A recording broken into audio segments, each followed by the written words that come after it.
finally know who did it. We finally know what happened in this case. We finally know who was the last person to drive the car that Celeste Rivas was found in. He did it. I'm not alleging anything. He did it. Throw him under the jail tonight. David is a and why are you with a baby? Why are you dating a baby? Guys, what if you found out that Celeste Rivas wasn't David's first or only alleged victim? Because an ex-girlfriend of his just popped up with some crazy allegations. And the worst part is, all her receipts and timelines add up. Apparently, David has a dark history with girls, especially girls way younger than him. And now that everything is coming out of the woodwork, it seems like David's online personality was just a cover for his disturbing past. And now everyone's asking, has David been living a lie this whole time, or is this ex just clout chasing off a terrible viral moment? He did it. I'm not alleging anything. He did it. Throw him under the jail tonight. David is a and a why are you with a baby? Why are you dating a baby? How are you writing love songs about a child?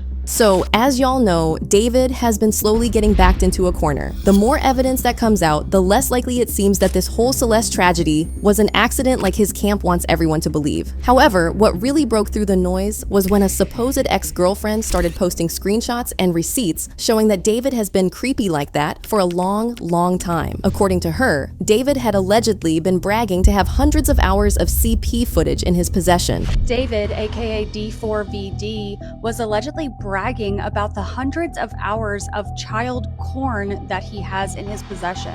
The moment she dropped that bit, the internet went into a frenzy. TikTok comment sections blew up and people couldn't express their shock enough. He has recorded with girls, as in he made the videos? Why is that part not being talked about? What makes me so angry is why did his fans in these Discord chats not say anything about this before? Why did they wait until she was gone? But as wild as that was, it only got worse from there, because all it took was that one person to open the floodgates. But here's the thing, if everyone already knew, why did nobody say anything until now? Now here's where things get super creepy. Coincidentally, around the time David's ex came forward, he started making some shady moves that got people wondering if he already knew he was going down. Hiring a lawyer is one thing, but transferring all his property to his mother? It might seem like a smart move on the surface, but let's be real. Only someone who has something to hide would do that, probably because he knows he's guilty and it's just a matter of time before he gets arrested. Fans also started looking through the lyrics of his songs, and they found some crazy foreshadowing to everything that's happening now. Remember Romantic Homicide, the same song that shot him to fame in 2022? Well, in that song, David talks about unaliving his love interest and feeling no remorse, shedding no tears. And get this, the girl he used in the video bears an almost creepy resemblance to Celeste. Coincidence?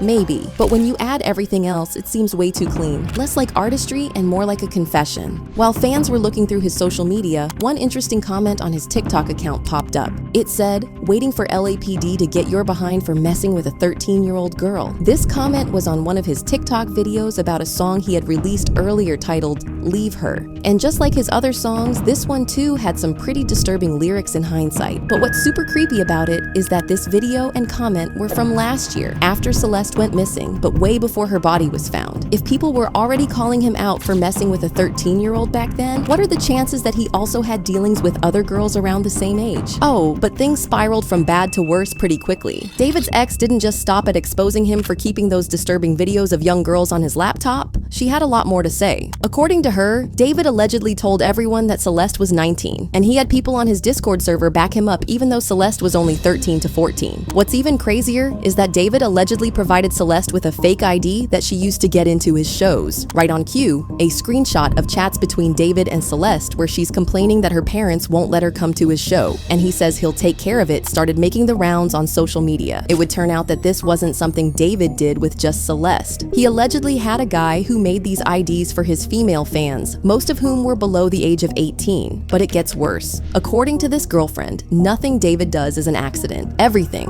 down to his online persona, seemed to be curated to attract young girls. You know, the cute bonnet moments, the Hello Kitty, the dancing videos, even his general demeanor. None of this would be toxic in any other situation. But with David, everything takes a darker turn. For example, his TikTok display profile is a Hello Kitty wearing a bloody shirt. the same bloody shirt he has worn during many of his performances and sells on his website. Also, is it a coincidence that Celeste also happened to love Hello Kitty based on all the photos of her we've seen on the internet? And then there's the fact that David's performances always had so much violent imagery. He would bring caskets to the stage, imitate bloody handprints on his clothes, and even break down in tears while talking about unaliving his girl. It might have seemed unique at the time, but looking back, the pattern is clear. Now, to be clear, none of this has been confirmed yet, and David hasn't officially been charged with anything. But the way the timeline is adding up is scary. And just when you think the dust has settled, another red flag entered the chat. A leaked photo has been making the rounds showing David allegedly paying people not to disclose the fact that he has been having romantic relationships with younger girls. This was supported by screenshots from David's Discord, where some people asked him about Celeste, and he admitted that they were dating. Probably the most interesting thing about all this is just how fast the industry turned away from David. He was a star on the rise, doing collaborations with famous streamers and mainstream artists, working with different brands. But now, some of those streamers who people thought were friends with David are making public disclaimers saying they weren't even that close. Artists are also deleting the projects they collaborated on from their catalog. Y'all, the fall from grace has been swift and brutal. And that's not even counting the brands that have quietly removed him from their campaigns. Crocs and Hollister released a joint statement saying they were removing campaign content featuring David while the investigation continues. But in Hollywood, that's corporate speak for your career is done and we're not going down with your sinking ship. Then there's the fans, and that might be the biggest blow to David in all this. Before Celeste turned up in the trunk of his car, David's fan base didn't play about him. Just go through any of his TikTok comment sections from months ago. However, since the news spread, fans have been denouncing him publicly. Some say they wish they'd never known his music, others say they wish he would get arrested and spend the rest of his life in jail. As for David himself, he's been awfully quiet through all this. He hasn't so much as come forward to offer condolences or support to Celeste's family. In fact, he has turned off replies on all his social media accounts.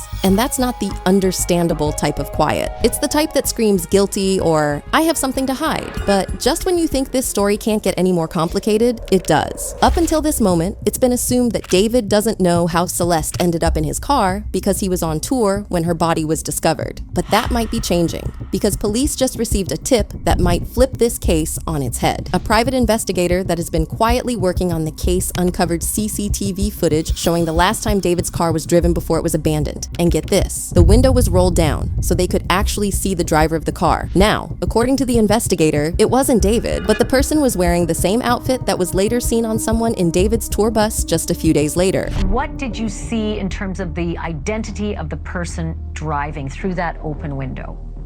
So it's very clearly that Tesla one, because the Tesla has that tape on the rear spoiler for whatever reason. I don't know why it's there. And also, it was just like it is in that picture. It was that dirty, except you could tell that they had run the windshield wiper like once to clear the dirt away so they could see. And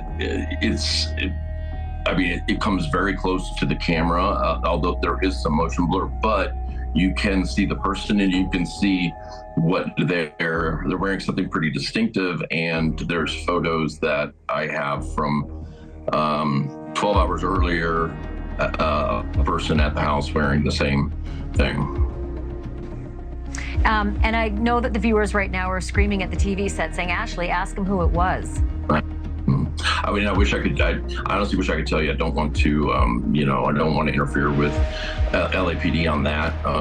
And I think that's coming, because we know a crime was committed 100%. To be clear, the police still haven't confirmed or denied knowing the driver of David's car. But if it was someone close enough to be on the tour bus, then the chances that David was in on it just shot up like crazy. And we might be closer to getting justice for Celeste than ever. And now, David's gone quiet. No live, no apology, no statement, just silence. The same silence Celeste's family has been living with since the day they found her. Because if that CCTV footage really shows someone from his own circle behind the wheel, then this was never just about David being careless. It was about a cover-up, a setup, a secret that got way too loud to hide. So maybe the real question isn't if David hurt Celeste, but how many people helped him keep it buried. Now he's watching everything fall apart. His career, his fan base, his image. And for the first time, it actually looks like he knows it's over. Because once the truth starts to bleed through, it doesn't stop.